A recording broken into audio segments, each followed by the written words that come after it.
ISU BM, the quest for even more firepower. In 1943, the Soviets needed an assault gun to take out bunkers and fortifications, and the 152mm gun proved excellent for that role. Then, the Battle of Kursk happened.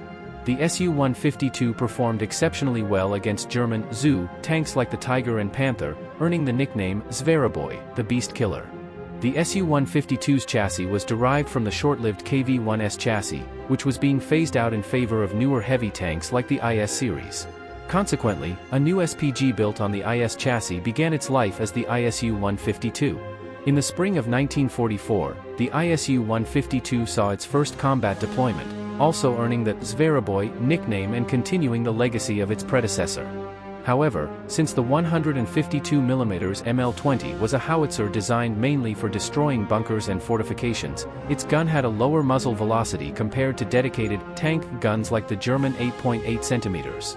It also had a rate of fire of only 2 rounds per minute, whereas dedicated tank destroyers like the Jagdpanther or Su-100 could achieve 6 to 8 rounds per minute.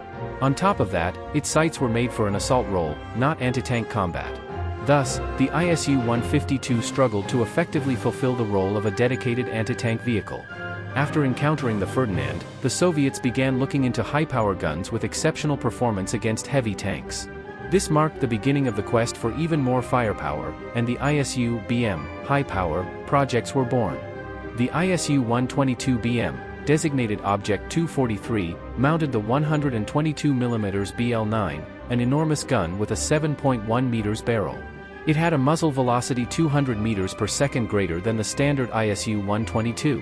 However, the gun wasn't ready on time, and when it was finally delivered, it proved to be insufficiently robust. The ISU-152 BM, Object 246, was developed next, this time equipped with a true giant gun, the 152mm BL-8. While the ballistics of the BL-8 sounded excellent, the vehicle itself was problematic. The barrel was too long, the breech block was unreliable, and both the barrel's strength and the gun's horizontal traverse angle were unsatisfactory. As a result, refined model 152mm BL-10 was developed and tested on Object 247. This gun suffered from similar issues as those found on Object 246. With the war nearing its end, the project was cancelled. Object 250 mounted the 130mm S-26, a gun originally intended for use on the IS-7 heavy tank. A major concern was that the 130mm S-26 was a conversion of a naval gun. Supplying naval-grade ammunition to the Army would be complicated, so it was decided that 122mm or 152mm cannons were preferred instead.